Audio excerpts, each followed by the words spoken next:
आपके साथ मैं हूँ आस्था श्रीवास्तव। इसी के साथ बढ़ते हैं अब खबर की ओर।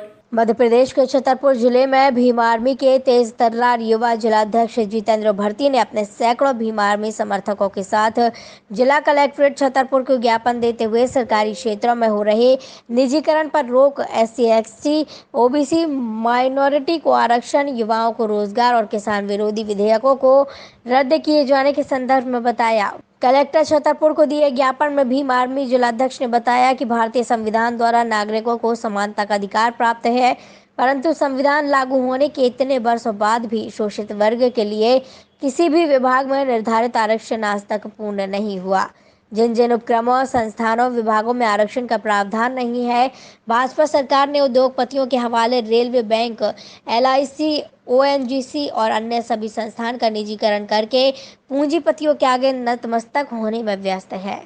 भीम आर्मी जिलाध्यक्ष ने अपने ज्ञापन में निम्न बिंदुओं के माध्यम से मांग की है कि राष्ट्रहित की भावना को ध्यान में रखकर सभी सरकारी उपक्रमों, संस्थाओं, विभागों में निजीकरण को तत्काल प्रभाव से रोका जाए। प्रथम मैं आपको परिचय दे दूं अपना। मेरा नाम जितेंद्र भारती है। मैं छतरपुर से भीम आर्मी का जिलाध्यक्ष हूँ। आज भीम आर्मी के द्वारा जो देश की मोदी सरकार सरकारी संस्थाओं को बेचकर सभी संस्थाओं का निजीकरण करते जा रहे हो, चाहे एयर इंडिया हो, LIC हो, रेलवे हो, ये सारी संस्थाएं बेच रही है। उसके विरोध में भीम आर्मी ने आज राष्ट्रपति के नाम ज्ञापन दिया है। हमारी मांग है कि जितने भी संस्थाओं को इन्होंने प्राइवेट किया है सभी को बहाल करके सरकारी किया जाए और अन्य प्राइवेट सेक्टरों में भी SC, ST, OBC और माइनॉरिटी के लोगों को आरक्षण दिया जाए। और जो किसानों के विरोध में सरकार बिल लेके आई है, इस बिल को वापस ले, वरना हम इस देश की मोदी सरकार और देश के फेंकू प्रधानमंत्री को बताना चाहते हैं कि तुम्हारी ईंट से ईंट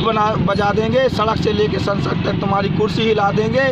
और यदि तुम यह ज्ञापन सिर्फ हमने आपको चेतावनी देने के लिए दिया है, यदि आप नहीं मानते हो तो बहुत जल्द दिल्ली के अंदर एक बहुत बड़ा जन आंदोलन होगा और उसमें जो भी क्षतिपूर्ति हानि होगी वो उसका जिम्मेदारी भीम आर्मी की नहीं, खुद मोदी सरकार और फेंकी सरकार की होगी।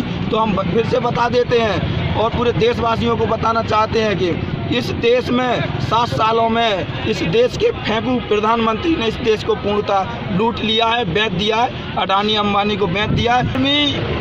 इनकी सच्चाई, इनका काला चेहरा सामने लेके आ रही है कि जो ये कहते थे ना कि देश बिकने नहीं दूंगा, देश लुटने नहीं दूंगा। अरे ये खुद बहुत बड़े चोर हैं जो देश की संपत्ति पे इन्होंने डाका डाला है, लूटा है। मैं पूछना चाहता हूँ कहाँ गया 20 लाख करोड़ का वो पैकेज जो मोदी सरकार लेके आई थी। हम मांग करते हैं कि पूरे देश के युवाओं को, हमारी बहनों को फ्री शिक्षा दी जाए, प्राइवेट कॉलेजों को की फीस माफ़ की जाए, सरकारी कॉलेजों की, स्कूलों की फीस माफ़ की जाए। क्या सरकार के पास इतना पैसा नहीं है कि देश के भविष्य को तो ये फ्री में पढ़ा? नौगांव तहसील रिपोर्टर चिरंजीव अहरवार, रतनगढ़ टाइम्स, मध्य प्रदेश, छत्तीसगढ़। रतनगढ़ टाइम्स में फिलहाल इतना ही। मुझे दीजिए इजाजत। नमस्कार।